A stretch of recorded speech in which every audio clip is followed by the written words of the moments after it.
আমরা সব সময় শুধুমাত্র আমাদের সিএসএস কে জেনারেট করব এটি না হয়ে যদি এমন হয় যে কখনো আমাদের কোনো সিএসএস এর ভেতরে কোডের ভেতরে কোনো প্রকার সংশোধনী টানার দরকার আছে তখন আমরা কি করব। এটিও কিন্তু ইন্টারনাল লেভেলে দুটি প্রক্রিয়ায় সম্পন্ন হয়ে থাকে, একটি হচ্ছে অটো এবং আরেকটি ম্যানুয়ালি। আমরা দুটি চেঞ্জই দেখব। ধরুন আমরা স্পেন এই লেখাটির যে সিএসএস অর্থাৎ ফন্ট স্টাইল এটি আমরা করেছিলাম ম্যানুয়ালি, তো এটির পরিবর্তন আমরা দেখব ম্যানুয়ালি ভাবেই দেখে নেব। মূলত আমরা যে কোনোটিকেই ম্যানুয়ালি অটো দুইভাবেই পরিবর্তন করে নিতে পারি, তারপরেও আমরা একটু দেখানোর চেষ্টা করছি যেটি যেভাবে করেছিলাম সেভাবেই। ধরুন আমরা ক্যাসকেডিং স্টাইল শিট, এটির স্টাইল নাম্বার হচ্ছে 1, এটিকে আমরা ম্যানুয়ালি চেঞ্জ করব। তখন আমাদের যে কাজটি করতে হবে, আমাদের কালারটি একটু পরিবর্তন করলাম, সাইজ একটু বাড়িয়ে দিলাম। এখানে দেখুন যে বিষয়টি ঘটেছে, ক্যাসকেডিং স্টাইল শিট এটি কিন্তু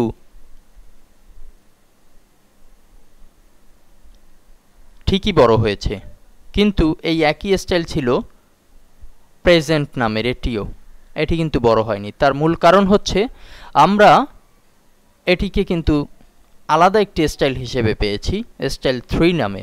স্টাইল 2 কিন্তু স্টাইল 1 কিন্তু এখানে চেঞ্জ হয়নি।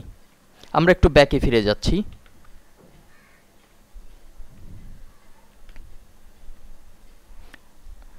এখন আমরা দেখতে পাচ্ছি যে ক্যাসকেডিং স্টাইল শিট এবং প্রেজেন্ট এই দুটি একই অবস্থানে আছে। তো এই মুহূর্তে আমরা কিভাবে চেঞ্জ করতে পারি? সবচেয়ে বেটার হয় আমরা যদি একে ম্যানুয়ালি চেঞ্জ করে দেই।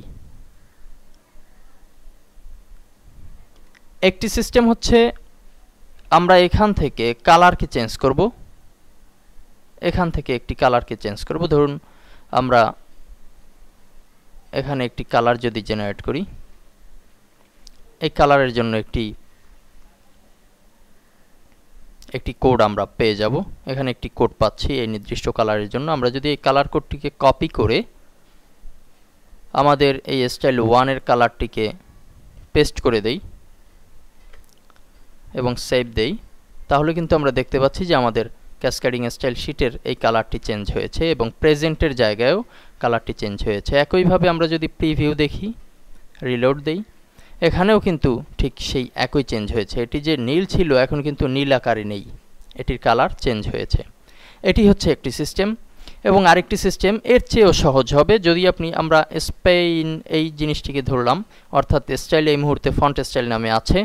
আমরা দেখতে পাচ্ছি যে আমাদের যে সিএসএস স্টাইল এই ঘরে আমাদের কালার নির্দিষ্ট করা হয়েছে, ফন্ট স্টাইল ফন্ট সাইজ নির্দিষ্ট করা হয়েছে, টেক্সট অ্যালাইন ডেকোরেশন করা হয়েছে। ধরুন আমরা টেক্সট ডেকোরেশন এটিকে আমরা নান করে দেব, নান করে দিলাম। এখন কিন্তু এর আন্ডারলাইনটি এখন আর নেই, পূর্বে যে আন্ডারলাইন ছিল সেই আন্ডারলাইনটি এখন আর নেই। ধরুন আমাদের এই সাইজটিকে আরেকটু বড় করব। আমরা এখান থেকে ফন্ট সাইজে ক্লিক করলে যে সাইজ প্যানেল পাবো সেখান থেকে আমরা 18 লিখলাম, এটির সাইজ বড় হয়েছে। আমরা টেক্সট ট্রান্সফর্মার আপার ক্লাস এটিকে যদি লোয়ার ক্লাস করে দিই তাহলে কিন্তু সব ছোট হাতের হয়ে যাবে। তো এই যে পরিবর্তন, আমরা আমাদের প্রিভিউ থেকেও এই একই পরিবর্তন দেখতে পাবো। একটু সেভ করে দেই। প্রিভিউতে আসলে দেখতে পাচ্ছি যে আগে যে এখানে আন্ডারলাইন ছিল সেই আন্ডারলাইন কিন্তু এখন আর দেখা যাচ্ছে না।